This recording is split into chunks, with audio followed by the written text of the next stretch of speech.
Hello students, हम अपने chapter human I and colourful world में डिस्कस कर चुके थे प्रिज्म इससे प्रीवियस क्लास में, जिसमें हमने डिस्कस किया था कि एक प्रिज्म है, उसके टू ट्रायंगुलर बेसेस होते हैं। इट मीन्स अगर हम प्रिज्म को देखते हैं तो इसके पास टू ट्रायंगुलर बेसेस है, जैसे कि ये वाला और एक ये वाला, ठीक है।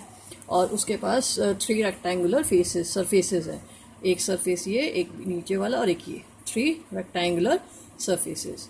और इसको डिस्कस करने के बाद हमने एक एक्टिविटी की थी जिसमें ये हमने फाइंड आउट किया था कि angle of incidence plus angle of emergence वो इक्वल होता है sum of the angle of prism और एंगल ऑफ डेविएशन के। Means sum of the angle of incidence and emergence is equal to the sum of the angle of prism and angle of deviation. इसको discuss करने के लिए हमने एक activity भी की थी, एनसीईआरटी की एक्टिविटी थी, जिसमें एक इंसिडेंट रे ऑफ लाइट को हमने प्रिज्म पे क्या किया था, फॉल डाउन करवाया था। उसमें वो रिफ्लेक्ट कर गया था, first reflection from the surface A B, और उसके बाद दोबारा हमने जो दोबारा रिफ्लेक्शन करवाया था फ्रॉम द सरफेस ए सी। यहाँ पे रिफ्लेक्शन हुआ था वो रेयर टू डेंसर हुआ था, और यहाँ पे जो रिफ्लेक्शन हुआ फ्रॉम डेंसर टू रेयर होता है। इट मीन्स लाइट है वो बेंड होती है और फिर इमर्ज आउट होती है। Incident ray of light, refracted ray of light और emergent ray of light. Incident ray of light अपने पाथ से कितना डेविएट हुई है, कितना डिफ्रैक्ट हुई है, that is called angle of deviation. तो यहाँ पे एंगल ऑफ इंसिडेंस, ये एंगल ऑफ डेविएशन, ये एंगल ऑफ इमर्जेंस और ये एंगल ऑफ प्रिज्म। और इन सबको सॉल्व करने के बाद हमारे पास जो वैल्यूज आई थी वो हमने वैल्यूज क्या किया था, इनको सम करके इस तरह निकाला तो वो एक दूसरे के इक्वल आते हैं। सम ऑफ जो है I plus E is equal to sum of the angle A और डी, इजंट इट। आज हम स्टार्ट करेंगे जो हमारा टॉपिक होगा dispersion of white light. Dispersion of white light की बात करें तो डिस्पर्जन मीन्स क्या कह सकते हैं, डेविएशन मीन्स लाइट का डिस्ट्रीब्यूट होना, वाइट लाइट का। अगर हम सन की लाइट की बात करते हैं बेटा, सन की लाइट अपने आप में हम कह सकते हैं उसके अंदर विजिबल लाइट है, उसके अंदर कह सकते हैं इंफ्रारेड रे ऑफ रेज है, उसके अंदर अल्ट्रावायलेट रेज है। अगर हम तीनों की बात करते हैं तो infrared provide us heat, ultraviolet is dangerous, that's why it is protected by the ozone layer, ठीक है। नेक्स्ट हमारे पास जो पार्ट ऑफ द सनलाइट है जो कि आपका वाइट लाइट है, जो कि आपका विजिबल पार्ट ऑफ लाइट बनाता है। जो जितना भी विजिबिलिटी अवेलेबल है वो because of the white light, जो और वही हमें क्या करता है, कलर प्रोवाइड करता है सन की जो पार्ट है उसमें से। जो वाइट लाइट है वो अल्टीमेटली कंसिस्ट ऑफ 7 कलर्स होता है, और उसी को हमने एक प्रिज्म की हेल्प से क्या कराना है, डिस्पर्स आउट कराना, मीन्स स्प्लिट अप कराना। मीन्स वाइट लाइट की splitting with the help of prism into 7 colours, that is called the dispersion of white light.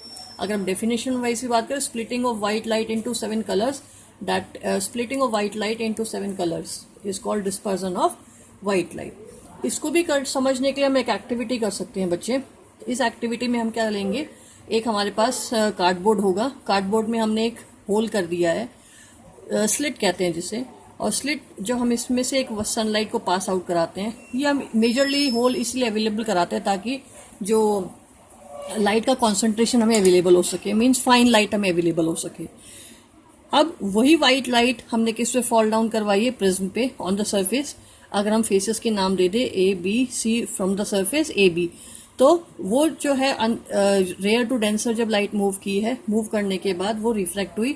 अब क्योंकि white light consist of 7 colour और हर कलर की अपनी खुद की वेवलेंथ होती है, खुद की स्पीड होती है, तो वो अपनी अपनी वेवलेंथ के अकॉर्डिंग क्या करना स्टार्ट कर देगा, बेंडिंग स्टार्ट कर देगा।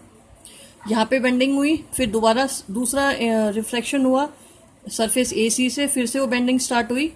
यहाँ पे टुवर्ड नॉर्मल था, यहाँ अवे फ्रॉम नॉर्मल है। हर एक लाइन, अगर हर एक जो कलर का हम बात करें तो हर एक जो कलर का अपना खुद का नॉर्मल है उससे हम डेविएट कराते हैं, तो अल्टीमेटली हमारे पास क्या हो जाएगा, ये जो रिफ्रैक्शन होगा वो उसके अकॉर्डिंग वो away from the normal move कर जाएगा। Is it clear. और हमारे पास एक बैंड मिलेगा 7 कलर का ऑन द स्क्रीन। अगर हम इसकी बात करें, एक डायग्राम वाइज बात करें, तो यहाँ पे जो फर्स्ट कलर हमारा होगा वो रेड होगा। हम 2 मेजर लाइंस ले रहे हैं बेटा, एक रेड और एक वॉयलेट। मीन्स अगर हम 7 कलर्स की बात करते हैं तो 7 कलर्स हमारे कौन से होंगे, जिसे हम कहते हैं विबग्योर।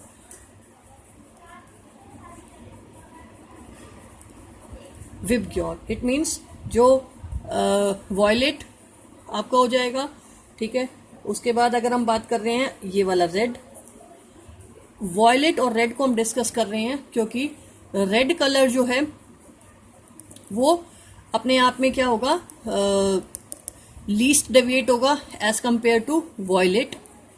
मीन्स क्या है कि रेड कलर की जो वेवलेंथ है वो एज कंपेयर टू वॉयलेट ज़्यादा होती है। इट मीन्स वो अपने पाथ से कम डिफ्लेक्ट करेगा। अगर हम डेविएशन की बात करते सबसे ज़्यादा, अगर हम इसी को फॉरवर्ड करते आगे, इसी इंसिडेंट रे ऑफ लाइट को फॉरवर्ड करते, सबसे ज़्यादा बेंडिंग, सबसे ज़्यादा जो बेंड कौन सा कलर कर रहा है, वॉयलेट कर रहा है, ये वाला वॉयलेट। और सबसे कम डेविएट कौन कर रहा है, रेड वाला। इसके बीच के बाकी के ये कलर्स, ठीक है, उसके बाकी के ये बीच वाले कलर्स। मेजरली हम 2 ही कलर्स की बात कर रहे हैं यहाँ पे, रेड और violet. Red colour show least deviation because its wavelength is very high. और ज़्यादा और सबसे ज़्यादा डेविएशन कौन दिखाता है, हाईएस्ट डेविएशन कौन दिखाएगा, violet, because its speed is least, और we can say its wavelength is very least. It is clear. अब अगर हम बात कर रहे हैं कलर्स की, तो अल्टीमेटली कलर है V for violet, I for indigo, B for blue, G for green, Y for yellow, O for orange and R for red. ठीक है, इज इट क्लियर क्लास। अब हम नेक्स्ट बात कर, इसको एक बार एनसीईआरटी से देख लेते हैं क्योंकि एनसीईआरटी का हर एक लाइन इंपॉर्टेंट है बेटा। जो मैंने अभी आपको एक्टिविटी सिखाई वो एक्टिविटी 11.2 है। Take a thick sheet of cardboard and make a small hole and a narrow slit in it. Allow sunlight to fall on the narrow slit. This give a narrow beam of white light. ये मैंने आपको सब बता दिया है। हमने slit क्यों develop किया, एक होल क्यों डेवलप किया, ताकि हमें नैरो बीम ऑफ लाइट मिल सके। Now take a glass prism and allow the light from the slit to fall on its faces. फिर हमने क्या किया, प्रिज्म को एडजस्ट करते हैं बेटा जब तक कि हमारे पास स्क्रीन पे अच्छे से जो डिस्पर्स लाइट है वो 7 कलर्स का बैंड अवेलेबल ना हो पाए, जब तक हम प्रिज्म को एडजस्ट करते हैं। Turn the prism slowly until the light come out of its appear on the near by screen. What do you observe, we find that a beautiful band of colours. Beautiful band of colours कौन सा, ये 7 white light spectrum. और ये जो 7 colours का जो group है that is called the band called spectrum. Is it clear, means the band of 7 colours is called spectrum. अगर हम प्रिज्म की बात करते हैं, the prism has probably split the incident white light into band of colours. ये हमने अभी देखा है। Note the colour that appear to at the 2 ends of the colour band. मैंने आपको समझाया था, तो मैंने आपको 2 ही कलर मेजरली बोले थे, वॉयलेट और रेड। उन्हीं को हमें ज्यादा देखना है। Eight the 2 ends, first and पे हमारा रेड रहेगा और लास्ट एंड पे हमारा वॉयलेट रहेगा। What is the sequence of the colour that you see in the screen. Sequence क्या रहेगा, विबग्योर वाला, मीन्स टॉप पे रेड और लास्ट में violet. The various colours seen on are violet, indigo, blue, green, yellow, orange and red show in the figure. ठीक है, orange and red as shown in the figure. The acronym VIBGYOR will help you remember the sequence of the color. इस sequence से color band हमें available होगा. Is it clear? The band of color component of the light beam is called the spectrum. You might be able to see all the colors separately. Yet something make each color distinct from the other. The splitting of white light into its components color is called dispersion. अभी हमने बात कर ली, ये जो white light है split up होगी जब 7 कलर्स में, दैट इज कॉल्ड आपका dispersion of light into different components of colour. Next अगर हम स्पेक्ट्रम की बात करते हैं, spectrum is a band of 7 colours, that is called spectrum. Is it clear. अब हमें पता है, you have seen that white light is disperse into its 7 components by a prism. Why do we get these colour? Different colors of light bend through different angles with respect to the incident ray as they pass through it. Means अभी मैंने आपको ये भी समझा दिया था, अभी जो मैं नोटबुक पे समझा रही थी तब आपको, कि जो अलग अलग लाइट हमें अलग अलग एंगल से डेविएट होती दिख रही है, वो क्यों दिख रही है? बिकॉज अलग अलग जो लाइट कलर्स हैं उनकी खुद की स्पीड है, उनका खुद का वेवलेंथ है। Means every color have different wavelength, means different colors have different wavelength, that's why they are bend unequally. Okay, the red light bend the least, सबसे कम बेंड होने वाली कौन सी लाइट है? Red. while the violet the most, सबसे ज्यादा bend होगा कौन सा? violet, because wavelength of violet color is more. Thus the rays of each color emerge along different path and thus became distinct. इसीलिए जो उसके अलग अलग पाथ्स हमें दिखाई दे रहे हैं अलग अलग कलर्स के, it is the band of distinct color that we see is the spectrum. और यही बैंड 7 कलर्स का क्या कहलाता है? Spectrum. Next, Isaac Newton was the first to use a light prism to obtain the spectrum of sunlight. First of all जो spectrum available किया था वो किसने अवेलेबल किया था? सर इसाक न्यूटन ने. He tried to split the colour of spectrum of white light further. अब उसने क्या किया? अब उससे आगे जो फर्दर स्टडीज है उसमें देखिए, अभी अगर हमें मान लीजिए व्हाइट लाइट से 7 कलर्स स्प्लिट अप होते हैं, ठीक है. स्प्लिट अप होने के बाद इट मीन्स एक प्रिज्म ने उसको 7 कलर्स में डिस्ट्रीब्यूट कर दिया. फिर इसाक न्यूटन ने फिर से स्टडीज किया, उसने एक और प्रिज्म लगाया और उसने फर्दर देखा कि अगर अगेन जो है वो जो कलर्स हैं वो फिर से डिस्ट्रीब्यूट तो नहीं हो रहे, फिर से डिस्पर्स आउट तो नहीं है डिफरेंट और कलर्स में, ठीक है. तो he try to split the colour of spectrum of the white light further by using another similar prism. उसी तरह का प्रिज्म.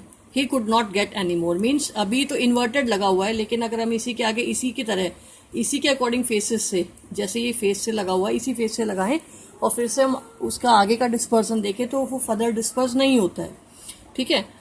देन ही प्लेस्ड, फिर उसके बाद वो क्या करता है? एक इन्वर्टेड प्रिज्म उसके आगे प्लेस करता है. इन्वर्टेड प्रिज्म प्लेस करने के बाद वो फाइंड आउट करता है कि जो 7 कलर्स थे वो अगेन कंप्राइज हो गए white colour single ray of light में. Means he then place a second identical prism in the inverted position with respect to the first. जैसे कि इस डायग्राम में दिख रहा है, उसने फिर से एक इन्वर्टेड प्रिज्म को इसके सामने प्लेस किया और वो 7 कलर का बैंड था वो अगेन रिफ्रैक्ट दिखाता है 2 सरफेसेस से और अगेन फिर से वो कन्वर्ट हो जाता है किसमें? सिंगल व्हाइट लाइट कलर में. अब नोटिस करो, जो प्रिज्म था तो ये जो 2 सरफेसेस थी जो एक दूसरे के इस कंडीशन में अवेलेबल थी, तब तो हमें क्या हुआ? व्हाइट लाइट डिस्पर्स हुई 7 कलर्स में. लेकिन नोटिस करो ये वही, अब ये व्हाइट लाइट फिर से व्हाइट सिंगल, अगर हम दोनों प्रिज्म को मिला देते हैं, ठीक है, तो व्हाइट लाइट यहाँ से आई और वहां से निकल गई. इट मीन्स कोई डिस्पर्सन नहीं दिख रहा था, बिकॉज जो ये दोनों सरफेसेस थी वो एक दूसरे के क्या थी बेटा? पैरेलल. जैसे कि हमने डिस्कस किया था ग्लास लैब में. अगर हम एक ग्लास लैब की बात करते हैं, सुनो यहाँ पे, ग्लास लैब की बात करते हैं तो हमने क्या किया था? ग्लास लैब बनाई थी और उस पर व्हाइट लाइट फॉल डाउन कराई थी. वो डिस्पर्स, वो मतलब रिफ्रैक्ट हुई, फिर अगेन वो इमर्ज आउट हुई. तो ये अपने पोजीशन से क्या हुई थी? लेटरली डिस्प्लेस हुई थी. बट यहाँ पे हमें ये 7 कलर्स का बैंड इसमें अवेलेबल नहीं हुआ था, बिकॉज दीज 2 सरफेसेस आर, जब इंसिडेंट रे ऑफ लाइट और इमर्जेंट रे ऑफ लाइट जो है वो ट्रेवल कर रही थी पैरेलल सरफेसेस से. लेकिन प्रिज्म के अंदर ऐसा नहीं होता है. प्रिज्म के अंदर अब क्वेश्चन आ सकता है कि भाई आपको जो व्हाइट लाइट का डिस्पर्जन है वो ग्लास प्रिज्म से तो शो नहीं होता है, but it is shown by the prism. Because जब उस केस में जो लाइट फॉल डाउन होती है और जो इमर्ज आउट होती है वो एक दूसरे के पैरेलल सरफेसेस से होती है. लेकिन जब इसकी बात करते हैं प्रिज्म की, तो इसमें ये 7 कलर्स में डिस्ट्रीब्यूट हो जाता है, because these 2 surfaces are intersecting. ये दोनों सरफेस एक दूसरे के इंटरसेक्टिंग है. That's why prism is available, spectrum is available in the prism, but it is not available in the किस केस में? In the glass lab. अब वही 2 पैरेलल सरफेस, अब देखो, अब यहाँ पे अगेन हमारे पास व्हाइट लाइट कन्वर्ट होके आ रही है. इट मीन्स व्हाइट और व्हाइट. अगर ये दोनों, क्यों? बिकॉज दीज 2 सरफेसेस, जो इंसिडेंट वाला है और जो इमर्ज आउट वाला है, एक दूसरे के क्या हो गई? पैरेलल हो गई, जैसे कि ग्लास लैब्स में दिखाई देता है. Is it clear? मीन्स अगर हम बात कर रहे हैं allowed all the colors of the spectrum to pass through the second prism, he found beam of white light emerging from the other side of the second prism. This observation gives Newton's the idea that sunlight is made up of 7 colors. It means basically जो find out हुआ है कि जो white light है किससे consist होती है? 7 colors से consisted होती है. Is it clear? Yes class. अभी हमने यहाँ पे ये बात कर ली splitting जो कह सकते हैं dispersion की. अभी हमने टॉपिक डिस्कस किया है डिस्पर्सन ऑफ व्हाइट लाइट. अब डिस्पर्सन ऑफ व्हाइट लाइट के अकॉर्डिंग अगर हम बात करते हैं तो हम कुछ जो फिनोमिनाज है उनको डिस्कस कर लेते हैं, जो कि डिपेंड करता है डिस्पर्सन ऑफ व्हाइट लाइट पे. जैसे अगर हम डिस्पर्जन ऑफ वाइट लाइट के जो फिनोमेनाज में डिस्कस करें, तो अगर हम पहला डिस्कस करते हैं वो हमारा है रेनबो फॉर्मेशन, जो कि बेस्ड होगा dispersion of white light into 7 colours में। आप नोटिस करो, अगर हम रेनबो की बात करते हैं तो रेनबो क्या है, एक बेस्ट एग्जाम्पल है जो कि डिस्पर्जन ऑफ सनलाइट दिखाता है इन द नेचुरल फिनोमिनाज। जो रेनबो होता है अल्टीमेटली अगर हम बात करें वो फॉल डाउन होता है, किस जो रेनबो फॉर्मेशन है वो अल्टीमेटली फॉर्म्ड होता है कब, जबकि सन की जो लाइट है वो फॉल होती है वाटर ड्रॉपलेट्स पे जो सस्पेंडेड होती है एयर में। अब मेजरली हमको रेनबो कब दिखाई देता है, at the time of rain shower, ठीक है, आफ्टर द रेन शावर, और वे कैन से जो हमारा जैसे जो हिली एरियाज में जो फाउंडेशन होता है वाटर का, उस वाले केस में हमें अवेलेबल होता है, ठीक है। अगर हम और बात करें, जैसे एक तो हो गया रेनबो ऑब्जर्व कब होता है, जब रेन शावर होती है या ड्यूरिंग द रेन शावर होती है, और जब वाटर फाउंडेशन मिलते हैं, जब जिसपे कि सन की जो लाइट है वो स्ट्राइक करती है। मींस अगर रेनबो फॉर्मेशन हम देखते हैं तो कब दिखाई देता है हमें, ड्यूरिंग रेनफॉल। सेकेंड अगर कब दिखाई देता है हमें, रेनबो शोन कब होता है, ड्यूरिंग द रेनफॉल। सेकेंड जब होता है आफ्टर रेन शावर या आफ्टर रेनफॉल, और या कह सकते हैं when we look at the water, when we look at a water fountain, water fountain जो कि हमें क्या करता है, प्रोवाइडेड होता है किसमें, इन तीनों केसेस में, जब sun at the back of the observer, sun is at back of the observer, is it. Means ये तो वो जो हो गए कि भाई रेनबो हमें दिखाई कब दे। अब रेनबो फॉर्मेशन की बात करते तो ध्यान रखना बच्चे, हर एक जो ड्रॉपलेट होती है वाटर की जो सस्पेंडेड है एयर में, अपने आप में बिहेव करती है like a prism. Is it clear? Means every जो droplet is in the atmosphere behave like a prism, और प्रिज्म हमें पता है व्हाइट लाइट जो सन की है उसको डिस्पर्स आउट करता है 7 कलर्स में। Is it clear? अब जो अगर हम बात करते हैं जो सनलाइट है जो वाटर पे गिरती है, जो सस्पेंडेड वाटर ड्रॉपलेट है, तो उससे वो रिफ्लेक्ट करती है। नोटिस करना, मैं आपके लिए डायग्राम बना रही हूँ। एक वाटर ड्रॉपलेट है, ठीक है। अब ये किस तरह एक्ट कर रही है, एक प्रिज्म की तरह एक्ट कर रही है बेटा। इस पे क्या होता है, सन की रेज जो पड़ती हैं, सन की रेज जब इस पे फॉल डाउन हो रही हैं, सनलाइट की जो रेज पे फॉल डाउन हुई तो एयर से वो डेंसर मीडियम में गई, तो क्या हुआ, रिफ्रैक्शन हुआ, बेंडिंग हुई। फर्स्ट क्या हुआ, रिफ्रैक्शन। अब अभी भी हमने बात की जो सनलाइट है जो है, अगर ये ड्रॉपलेट की तरह बिहेव कर रहा है तो इसके अंदर वो 7 कलर्स में डिस्ट्रीब्यूट होगी। इट मीन्स जो व्हाइट लाइट है वो डिस्ट्रीब्यूट हो जाएगी किसमें, 7 कलर्स में।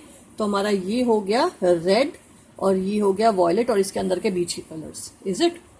अब क्या होगा, मीन्स हमारे पास दूसरा फिनोमेना कौन सा आ गया, dispersion of white light. Dispersion of white light किसमें, 7 कलर्स में, इनटू 7 कलर्स। Is it? हमारे पास दो फिनोमेनाज हो चुके हैं रेनबो फॉर्मेशन में। फर्स्ट रिफ्रैक्शन हुआ लाइट का, रिफ्रैक्शन होने के बाद हमारे पास 7 कलर्स में लाइट डिस्ट्रीब्यूट होगी because droplet act as a prism. अब नोटिस करने वाली बात क्या है कि अब क्योंकि जो वाटर ड्रॉपलेट है इसके अंदर पर्टिकुलर एंगल से ये लाइट रेज जो हैं अलग अलग कलर्स की, जो अलग अलग कलर्स है वो क्या करेंगे, टोटल इंटरनल रिफ्लेक्ट करेंगे। मीन्स जब टोटल इंटरनल रिफ्लेक्शन दिखाएंगे, मीन्स यहाँ के सरफेस से वो स्ट्राइक हुई, स्ट्राइक होने के बाद ये इस तरह बेंड हुई, ये रेड वाला था, ठीक है, और ये भी इंटरनली क्या हुआ, रिफ्लेक्ट किया। यहाँ पे ये फिनोमेना डेवलप होता है total internal refraction, sorry reflection, total internal reflection, reflection होगा यहाँ पे सरफेस, मतलब ये उसी मीडियम में बैक हो गई है, ठीक है, बाउंस बैक हो गई है। मीडियम कौन सा था, ये जो ड्रॉपलेट वाला, ड्रॉपलेट में आई और ड्रॉपलेट में रिफ्लेक्ट बैक हो गई, that is total internal reflection दिखाया है यहाँ पे।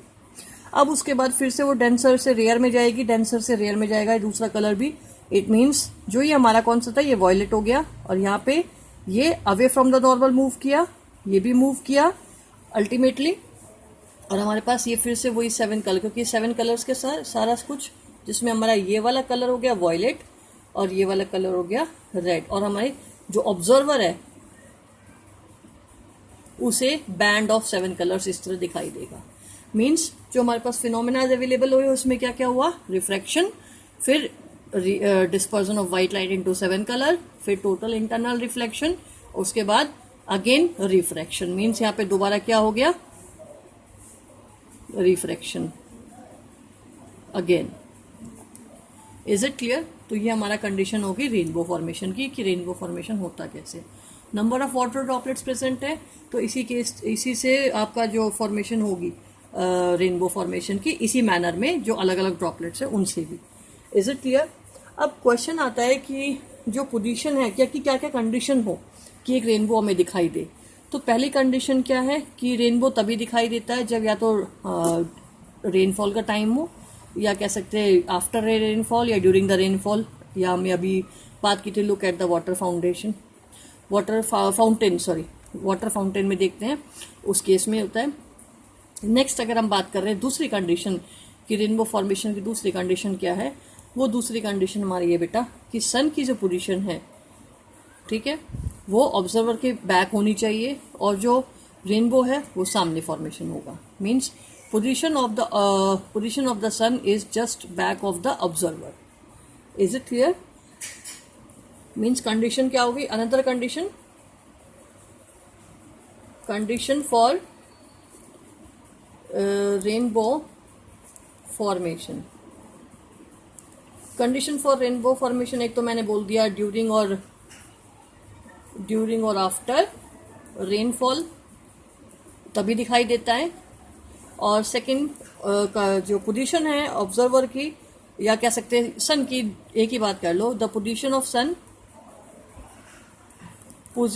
सन is at back of the observer. Is it? तो ये हमारा टॉपिक क्लियर हुआ, rainbow formation.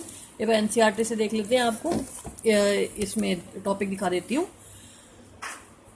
Any light that gave a spectrum similar to that sunlight often refer to as white light. अगर हम व्हाइट लाइट की बात करते हैं, इट मीन्स हमारे पास व्हाइट लाइट जैसे दिमाग में स्ट्राइक करेगा, it means it is a band of 7 colours, it consisted of 7 colours. It is A rainbow is a natural spectrum appearing in the sky after the rain shower. बता दिया मैंने कि rainbow का formation होता है after the rain shower. It is caused by dispersion of sunlight by tiny water droplets present in the atmosphere. Is it? Or every tiny droplet is act as a prism beta. A rainbow is always formed in the direction opposite to that of sun. It is another condition where when we see a rainbow, ठीक है, it means the sun's position is just back of the observer. The water droplet act like a prism, ये हम discuss कर लिया है। They refract and disperse the incident sunlight, then reflect it internally, means total internal reflection, and finally refract it again, means अगर हम diagram की बात करें, first refraction, then dispersion of white light into 7 colors, then total internal reflection, and then again refraction. Okay, due to dispersion of white light and internal reflection, different colors reach the observer's eye. Is it clear? ये diagram हमने discuss कर लिया। Yes class, अब इसके आपको ये समझ आ गया होगा। अब हम नेक्स्ट टॉपिक बात करते हैं, that is called atmospheric refraction.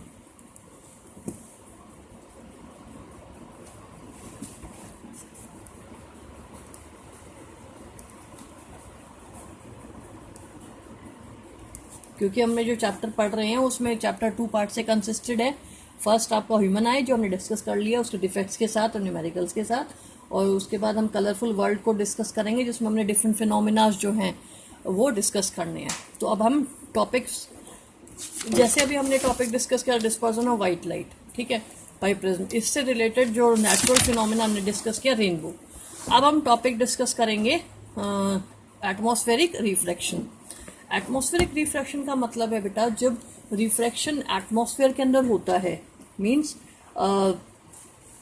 ये कह सकते हैं कि जो एटमॉस्फेयर की जो आप ये नोटिस करो, जो एटमॉस्फेयर होता है वो गैसेस से फॉर्मेशन है एटमॉस्फेयर का, और जब जो एटमॉस्फेयर के थ्रू जो लाइट का रिफ्रैक्शन होता है that is called atmospheric refraction. ये कह सकते हैं अब जो अगर हम बात करें रिफ्रैक्शन की, the refraction of white light takes place when it travel from one medium to another. हमें ये पता है कि मीन्स रिफ्रैक्शन कब होता है, जब एक लाइट एक मीडियम से दूसरे मीडियम में ट्रैवल करती है, ठीक है। और वो कब होता है, जब एक मीडियम क्या होता है ऑप्टिकली रेयरर होता है और एक मीडियम क्या होता है ऑप्टिकली डेंसर होता है। Is it clear? अब हमारे अर्थ के अराउंड क्या है, एटमॉस्फेयर है। अगर हम अर्थ की बात करते हैं, इसके अराउंड क्या है, एटमॉस्फेयर की लेयर है, ठीक है, ये अर्थ है हमारी, और इसके अराउंड जो लेयर और गैसेस का है ये क्या बनाता है,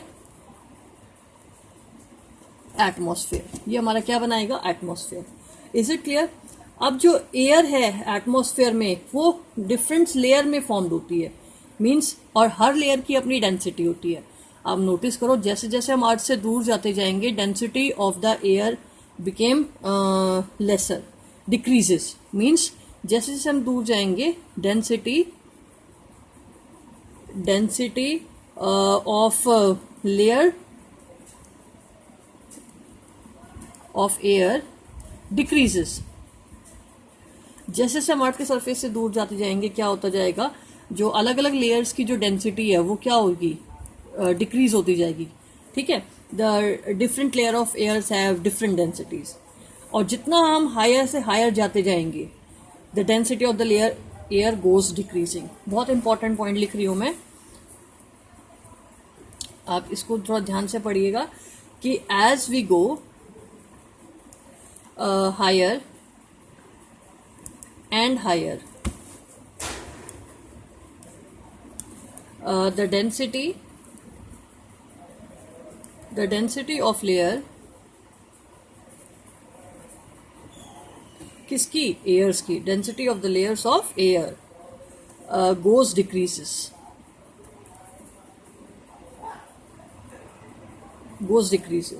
मीन्स जो लेयर अर्थ के पास होगी वो क्या होगी, डेंसर होगी। The layer which is closer to the earth it is more denser, and the layer which is away from the surface of earth that is आपका less denser।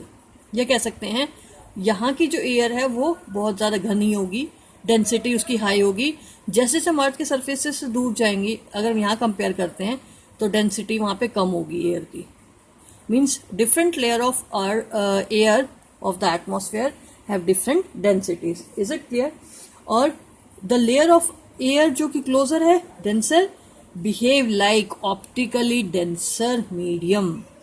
मैं दोबारा बोल रही हूँ, बहुत इंपॉर्टेंट पॉइंट है। The layer of earth which is closer to the earth surface is behave like a optically denser medium. मैं लिख देती हूँ इसको, फिर आप रीड कर लेगा। द लेयर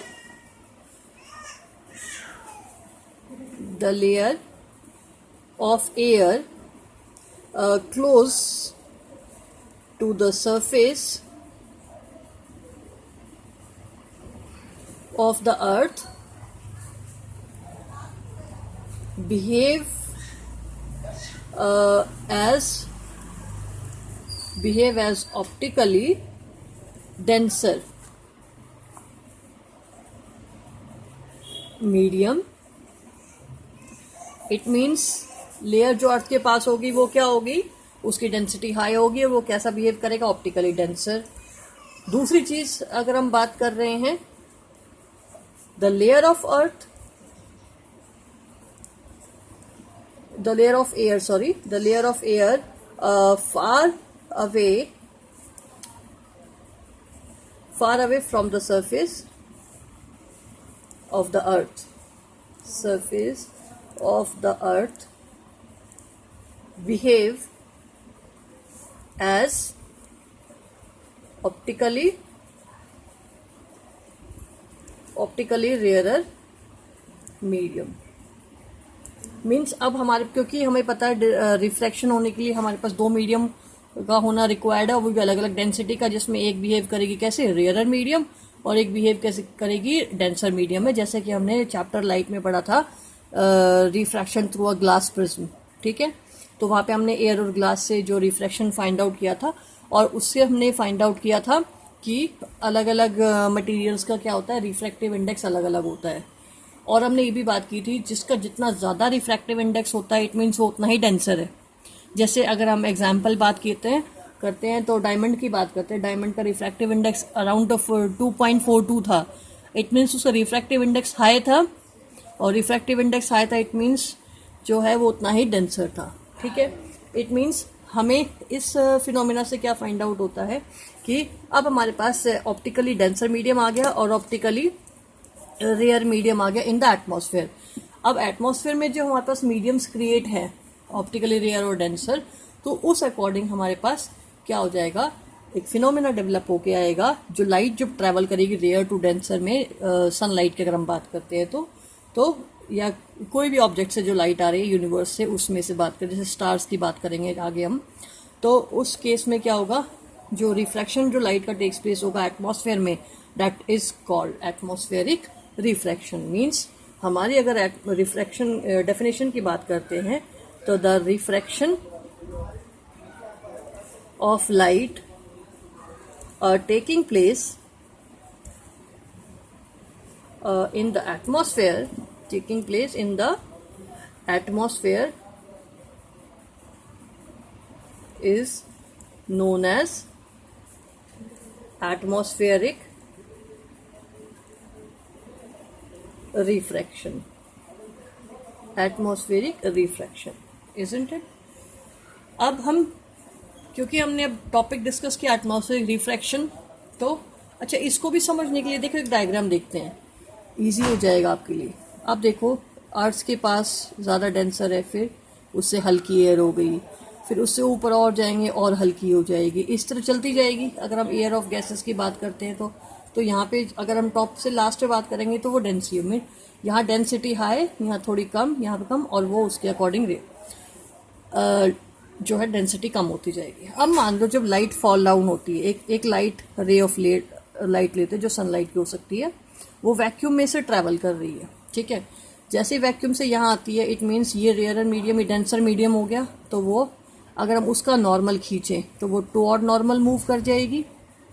अब यहाँ की लेयर की एयर की बात करते हैं, अगर मान लें इस लेयर में, तो यहाँ की जो एयर है इसके कंपैरिजन में डेंसर है. ये वाली एयर, यहाँ तो वैक्यूम था, वैक्यूम के कंपैरिजन में यहाँ एटमॉस्फेयर में एंटर किया, तो वो अगर इसका नॉर्मल खींचते टुवर्ड नॉर्मल मूव कर गई, बेंडिंग हो गई, दैट इज फर्स्ट रिफ्रैक्शन. फिर आगे जब एयर डेंस, क्योंकि अर्थ के सरफेस के पास जाते जाएंगे तो उसका रिफ्रैक्शन हाई होगा. क्यों होगा, क्योंकि एयर है वो डेंसर होती जाएगी अर्थ के सरफेस के पास. तो अब आगे वाली कंडीशन में बात करें तो फिर से ये वाली जो एयर है ये रेयरर हो जाएगी, और ये वाली जो एयर है वो डेंसर हो जाएगी. अगेन फिर से रिफ्रैक्शन होगा, अगर अब इसी का नॉर्मल खींचे तो वो फिर से टुवर्ड नॉर्मल मूव कर गई. फिर से वही बात, ये वाली एयर है वो डेंसर रेयर हो गई, और ये वाली अर्थ के पास ज़्यादा डेंसर हो गई, फिर से टुवर्ड नॉर्मल मूव कर जाएगी. इट मीन्स क्या है, अगर हम अर्थ के सरफेस में बात करते हैं तो जब अर्थ के सरफेस, ये अर्थ है हमारी, यहाँ पे एक लाइट एंटर किया, वो टुवर्ड नॉर्मल मूव किया, फिर अगर डेंसिटी बढ़ गई है फिर से वो टुवर्ड नॉर्मल मूव करेगी, और इस तरह वो क्या है, लाइट है वो बेंड होती चली जाएगी. Is it clear? First refraction, फिर अगेन बेंडिंग है, फिर अगेन बेंडिंग है, तो it means that bending of light from the different layer of airs और gases from the atmosphere of earth, that is called atmospheric refraction. Is it clear class? अब इसको हम discuss करते हैं विद द हेल्प, अब जो atmospheric refraction है इसको हम डिस्कस करेंगे एक नेचुरल फिनोमिना से जिसे कहते हैं twinkling of star. Twinkling of stars. Notice करो बच्चों, जब हमने बात की थी dispersion of white light through the prism, तो हमने डिस्कस किया था नेचुरल फिनोमिना रेनबो. फिर हमने डिस्कस किया एटमॉस्फेरिक रिफ्रैक्शन। एटमॉस्फेरिक रिफ्रैक्शन में हम पहला फिनोमेना डिस्कस कर रहे हैं, वो हमारा कौन सा हो जाएगा, ट्विंकलिंग ऑफ स्टार्स। आप नोटिस करो बच्चों, इसको एक डायग्राम पहले डिस्कस कर लेते हैं। अपने आप में स्टार्स क्या होते हैं, point size source of energy, क्योंकि they are far from each other, far from us. अगर हम अर्थ पे जो बात करते हैं, अर्थ से अगर हम स्टार्स को देखते हैं तो स्टार्स की position it seems much higher. Stars बहुत दूर है हमसे, ठीक है, they are very distant. First जो ट्विंकलिंग ऑफ स्टार का रीजन है position of the star, that stars are very distant object, distant objects और यूनिवर्सल बॉडीज। सब स्टार्स क्या डिस्टेंट है, बहुत ज़्यादा दूर है, far away from us, much far away. फिर है लाइट जो हमारे आईज तक रीच होती है, जो स्टार्स की लाइट आती है, तो हमारे आईज तक आते आते क्या कर जाती है, अलग अलग एटमॉस्फेयर की लेयर से बेंड होती हुई आती है, तो उसका रिफ्रैक्शन होता है, ठीक है। अब वो रिफ्रैक्शन जो अब क्योंकि जो एटमॉस्फेयर की जो लेयर है वो क्या कहते हैं, कंटिन्यूसली मूव करती रहती है, फ्लिक कह सकते हैं। जो लाइट जो गैसेस हैं एयर की, जैसे ये गैसेस जो एयर की हैं वो एक जैसी नहीं रहती, क्योंकि वो कंटिन्यूसली मूव कर रही हैं। मूव करने से वो जो स्टार्स है वो उसकी पोजीशंस हैं, या कह सकते हैं उसकी जो लाइट है वो फ्लिक करती हुई दिखाई देती है। तो ट्विंकलिंग ऑफ स्टार्स का पहला रीज़न क्या हो गया, दे आर डिस्टिंक्ट। सेकेंड चीज़, डिस्टिंक्ट होने के कारण वो क्या हो जाएंगे, they are point size source of energy, point sized source of light, sorry, point size source of light की तरह बिहेव करेगा। दूसरा रीज़न हो गया इसका। तीसरा रीज़न हो गया एटमॉस्फेरिक रिफ्रैक्शन, जो मेजर पार्ट प्ले करेगा इन सभी को फॉरवर्ड करते हुए, ठीक है। अब सेकंड क्या है, जो नेक्स्ट कंडीशन क्या है कि जो एटमॉस्फेयर की लेयर है वो फ्लिक करती रहती है, द लेयर ऑफ एयर, या कह सकते हैं air flix from its position, means अब जो एयर है वो लाइट की वो फ्लिक करती रहती है, इज इट क्लियर, मूव करती रहती है। तो एक कंडीशन जिससे क्या लाइट है वो हमें जो स्टार की लाइट है वो हमें झिलमिलाती हुई दिखाई देती है। अब ट्विंकलिंग ऑफ स्टार्स से के साथ ही एक और टॉपिक रिलेट होता है कि जो एक्चुअल स्टार की पोजीशन है जहाँ पे वो है उनसे वो और दूर हमें दिखाई देते हैं। Means apparent position of stars is much higher than the actual position. अगर हम इसको डिस्कस करें तो एक डायग्राम दिखा रही हूँ मैं आपको। इस डायग्राम की बात करें, सॉरी, इस डायग्राम में नोटिस करो, ऑब्जर्वर अर्थ पे है, स्टार्स जो एक्चुअल पोजीशन स्टार्स की यहाँ पे है। जब एक्चुअल पोजीशन स्टार की यहाँ पे तो लाइट है वही एटमॉस्फेयर में आते आते रिफ्रैक्ट कर रही है। देखो एक लेयर यहाँ से रिफ्रैक्ट की, फिर एक लेयर यहाँ से रिफ्रैक्ट की, फिर यहाँ से, मतलब वो मूव करते करते बेंड हो गई। मतलब मूव करने के साथ हर रेगुलर टाइम इंटरवल पे वो बेंड हो रही है from different layer of earth air, जैसे मैंने आपको डायग्राम में यहाँ बताया था, देखो डेंसर, ठीक है। जब वो इस कंडीशन में बेंड होती जाती है तो अल्टीमेटली क्या होता है कि जब वो इस तरह बेंड हो रही है और ऑब्जर्वर तक आते हैं तो बेंडिंग उसकी कंटिन्यूस हो रही है।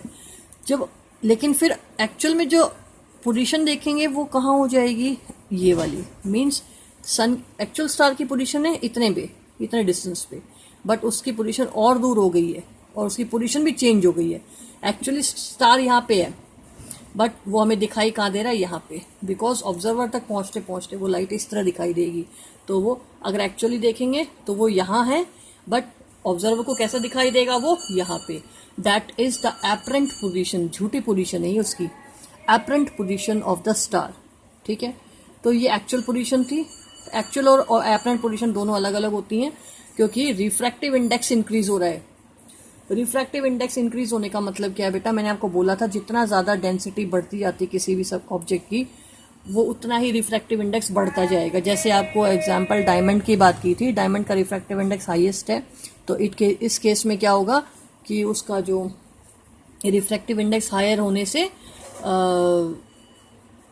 उसकी डेंसिटी उतनी ही हायर होती है। इज इट क्लियर, समझ आ गया। इट मीन्स अगर हम एक बात करते हैं ट्विंकलिंग ऑफ स्टार की, तो मेजरली जो रोल प्ले करने वाली कंडीशन है वही, जैसे हमारे एनसीईआरटी में गिवन है। अब apparent position of the star और ये actual position of the star. और फ्लिक क्यों कर रहा है, ये दोनों कंडीशन देखो, एक तो पॉइंट साइज हो गए फार अवे फ्रॉम द सोर्स, जो सोर्स ऑफ लाइट है वो फार अवे है, और पॉइंट साइज है, और एटमॉस्फेरिक रिफ्रैक्शन के कारण हो रहा है, और इंक्रीज रिफ्रैक्टिव इंडेक्स इंक्रीज होता है क्योंकि एयर की लेयर है वो गैसेस है वो डेंसर होती जा रही है। ठीक है, उसके बाद नेक्स्ट अगर हम बात कर रहे हैं, इसी को डिस्कस कर लेते हैं। ये मैंने आपको समझा दिया है, और ये यही रीजन एक्चुअल पोजीशन का है। अच्छा, एक चीज इंपॉर्टेंट बोल रही हूँ बेटा, जब भी रेयर से डेंसर में लाइट जाती है, ट्रैवल करती है, तो ऑब्जेक्ट हमें दूर दिखाई देते हैं, ये याद रखना। लेकिन जैसे ही उल्टा होता है, जैसे लाइट डेंसर टू रेयर जाएगी तो ऑब्जेक्ट हमें पास दिखाई देगा। जैसे आप देखो एक पानी के टैंक में या एक पॉन्ड है, उसके अंदर रखे हुए, उसके अंदर जो पड़े हुए पत्थर हैं वो हमें अपनी पोजीशन से थोड़ा अप दिखाई देते हैं। क्यों? Because light ray comes from the denser to rarer. जो पत्थरों से जो लाइट आ रही है वो डेंसर टू वाटर, जो डेंसर उससे हवा में जो एयर रेयर है उसमें ट्रैवल करी, मीन्स डेंसर टू रेयर जब लाइट ट्रैवल करती है तो जो एक्चुअल पोजीशन जो ऑब्जेक्ट की है उससे वो एपरेंट पोजीशन पास दिखाई देता है, मतलब ऑब्जेक्ट जो है वो पास दिखाई देगा। लेकिन अगर हम लाइट ट्रैवल करती है फ्रॉम रेयर टू डेंसर तो जो एक्चुअल पोजीशन से वो ऑब्जेक्ट दूर दिखाई देगा। Is it clear? तो आगे देख लेते हैं। Twinkling of stars is due to atmospheric reflection of sunlight, starlight. The starlight on entering the earth atmosphere undergo refraction continuously before it reaches the earth. बता दिया मैंने आपको ये। The atmospheric refraction occur in a medium of gradually changing refractive indexes. Refractive indexes change हो रहे because density of air denser होती जा रही है, अलग अलग होती जा रही है। Since the atmosphere bent starlight toward the normal, the apparent position of the star is slightly different from the actual position. ये भी मैंने आपको बता दिया है। The stars appear slightly higher than the actual position. It means stars अपनी position से थोड़े हायर दिखाई देते हैं। मैंने आपको बता दिया जब लाइट ट्रैवल करती है रेयर टू डेंसर तो अपनी पोजीशन से ऑब्जेक्ट थोड़ा दूर ही दिखाई देता है। Next, further this apparent position of star is not stationary. Stationary नहीं है, क्यों? क्योंकि एयर है वो कंटिन्यूसली मूव कर रही है, but keep on changing slightly. Since the physical condition of earth atmosphere is not stationary as was the case in the previous paragraph. Since the stars are very distinct, underline कर लो, important है। Stars जो है distinct हैं, they are approximately point size. मैंने आपको बता दिया मेजर रीजंस हैं जो इसके। As part of the light, ray of light coming from the stars goes on varying स्लाइटली। जिस पाथ से वो ट्रैवल करती है वो चेंज होता रहता है। तो apparent position of star is fluctuate करता है, मतलब झिलमिलाने वाली कंडीशन डेवलप होती है। And the amount of star light entering the eye flickers. The stars sometimes appear brighter and sometimes fainter. कभी कभी लाइट ज़्यादा चमकता है, स्टार ज़्यादा चमकता है, कभी कभी कम चमकता है। That is called twinkling of stars. अब क्वेश्चन आता है प्लैनेट्स क्यों नहीं ट्विंकल करते। सबसे पहली बात बेटा, प्लैनेट्स की पोजीशन स्टार्स की पोजीशन से बहुत ज़्यादा पास होती है, ठीक है, और वो एक पॉइंट साइज की तरह बिहेव नहीं कर पाते, ह्यूज बॉडी जो एक स्टैंडर्ड सोर्स की तरह बिहेव करते हैं। देखो, the planet are much closer to the earth and are thus seen as extended source, means point size की तरह बिहेव नहीं करेंगे, एज एक स्टैंडर्ड सोर्स की तरह बिहेव करेंगे। If we consider a planet as a collection of large number of point size source of light, the total variation is in the amount of light entering our eye from all individuals point size sources will average out to 0. Means जब हम एक star planet की बात करते हैं तो planet अगर हम मान ले कि वो कलेक्शन है large number of point sizes की तरह, सोर्स ऑफ लाइट का जो कलेक्शन की तरह बिहेव करेगा, और अल्टीमेटली उससे जो लाइट आएगी और जो वेरिएशन होगा वो क्या हो जाएगा, 0 हो जाएगा, नलीफाई हो जाएगा। The variation is amount of light entering our 5 from all the individual point size source will be 0। तो वेरिएशन क्या हो जाएगा, 0 हो जाएगा, और जो ट्विंकलिंग है वो नलीफाई हो जाएगी, मीन्स स्टार्स ट्विंकल नहीं करेंगे। Is it clear? आगे हम टॉपिक डिस्कस करेंगे advance sunrise and advance and delayed sunset, वो नेक्स्ट क्लास में हम डिस्कस करेंगे बेटा। आपको जो भी मैं PDF प्रोवाइड करती हूँ वो आप फेयर कॉपी में राइट डाउन करेंगे बेटा। सेकेंड चीज़, जो मैं आपको असाइनमेंट दे रही हूँ आप रेगुलर टाइम पे ही सबमिट करें, आपको बार बार कॉल करना पड़ता है, आप रेगुलरली अपना असाइनमेंट मेल कराएं, ठीक है। और आप NCERT की डीप रीड करें, और कोई डाउट हो वो आप कमेंट सेक्शन में जाके ऐड कर सकते हैं। मैं आपको नेक्स्ट वीडियो में उसके डाउट्स ज़रूर क्लियर करूँगी। Okay class students.